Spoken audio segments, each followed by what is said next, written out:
पर्बतजरा जे मोनसे जोंहा एमएलए समष्टि जानो थांगासिनो दं बिनि रायजो राजाफ्रा दिनै मोनसेल' नागरिक सभा खुंदों। बे नागरिक सभायाव जोंखौबो लिंहरदों।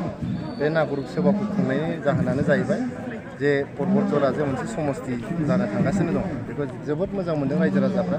बेखौहाय बिथांमोना वेलकाम खालामदों आरो बिथांमोना जोंनि बिटिआर ओनसोलाव गासै 12थाल' एमएलए समष्टि दंमोन आगोलाव दा 15था जाबाय। बेखौ जोबोद गोजोननायजों बिथांमोना बरायदों आरो बिथांमोना इलेक्सन कमिसन अफ इन्डियाखौ गोजोननाय बावदों।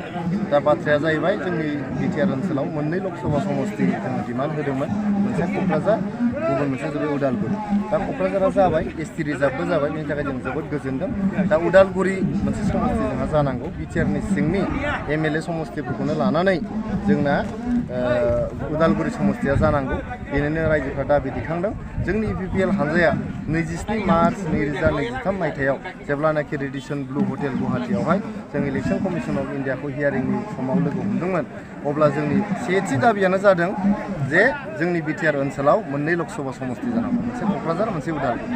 दा क'क्राझारा जाखांबाय नालाय उदालगुरिया जेरैखिजाया जानांगौ, जों बेखौ दाबि दैखांदों।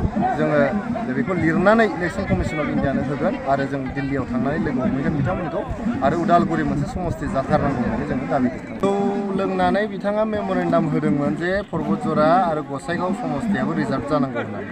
जौ जेब्लानाखि फेगाबाय होमबा बिथांमोना बे मेम'रेन्डामखौ बोखारनानै लाफिनबाय।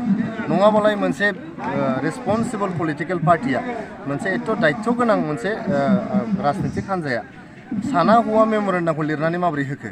बेबो इलेक्सन कमिसन अफ इन्डियानो। बे गथ'साफोरनि खेला गेलेनाय नङा, बेथ' ओरैनो नोंजों आंजों खेला गेलेनाय नङा, जंखायलायनाय नङा। बिथांमोना लिरनानै होदों जे उदालगुरि आरो क'क्राझार मोननैबो लकसभा समष्टिया रिजार्भ जानांगौ आरो गसाइगाव आरो पर्बतजरायाबो रिजार्भ जानांगौ होननानै। जानांगौ नालाय जानांगौ। बे डिमान्डखौ बिथांमोना स्टेन्ड लानांगौमोन, जे डिमान्डखौ बिथांमोना इलेक्सन कमिसन अफ इन्डियानो हरखाथारबाय। दा नोंथांमोना मिथियो बिपिएफ हान्जाया बा हाग्रामा महिलारि बिथाङा गुबुन जेबो खामानि गैला। दा बेबायदिनो गायनाय फुनाय समाव रायजो राजाफोरखौ आन्दलन खालामनो लांनानै थगायफ्लानानै मोनसे मेम'रेन्डाम होयो आरो बिनि अखानायै बेखौ बोखारनानै लाफिनो। जौ फेनानै लिरनानै मोनसे मेम'रेन्डाम होयो आरो जौआ गाबसिनबा बे मेम'रेन्डामखौ बोखारनानै लायो। बेबायदिजोंथ' आरो रायजो राजाफोरखौ थगायनो हानाय सम गैला। रायजो राजाफ्राबो दिनै रोंनाय रानाय जाबाय, रायजो राजाफ्रा बुजिनो हानाय जाबाय, बयबो मिथिनो हानाय जाबाय। 17 बोसोर जेसेबां थगायनानै जाबाय आरो थगायनानै जानायनि सम गैला दा।